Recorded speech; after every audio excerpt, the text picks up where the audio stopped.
We're talking about the lone Hampshire bred gilt here in the sale, and Carl and I had a lot of internal debate about this.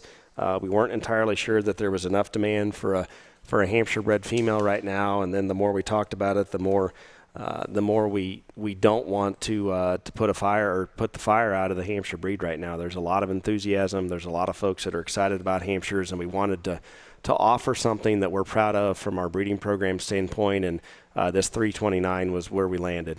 This gilt, from a pedigree standpoint, I don't think we can do any better than this, and from a form and function standpoint as well, I certainly think she gives somebody a really good place to start or to build from here in the Hampshire breed.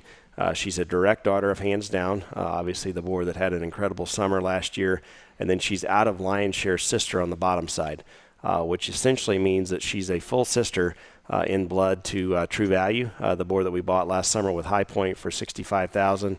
That's exactly the way he was bred.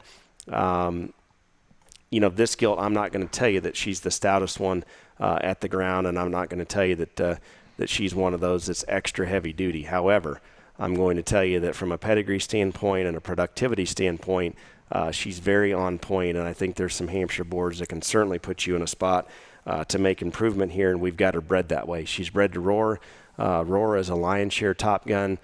He's a line-bred masterpiece is what I'm going to call him, because right now some of those Roars are out of the gate. They're hitting the show ring, and there's a couple of them that are doing really well already. So this is a neat opportunity here for the Hampshire enthusiast with 329.7, lot 109.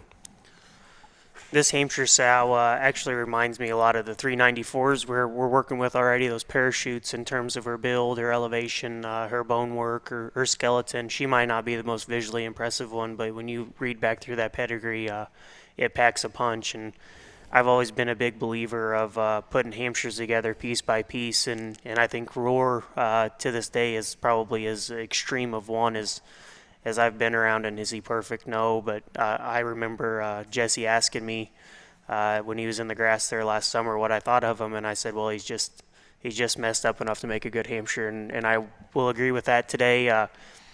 Ones that are built like that are outliers, that have the extras, are always fun to breed. The ones that look like this, that put everything together in a proper package, and you can pack some extras on. And I think this one's set up that, with that being bred to Roar, look for really, really high ceiling here. Really nice bred gilt.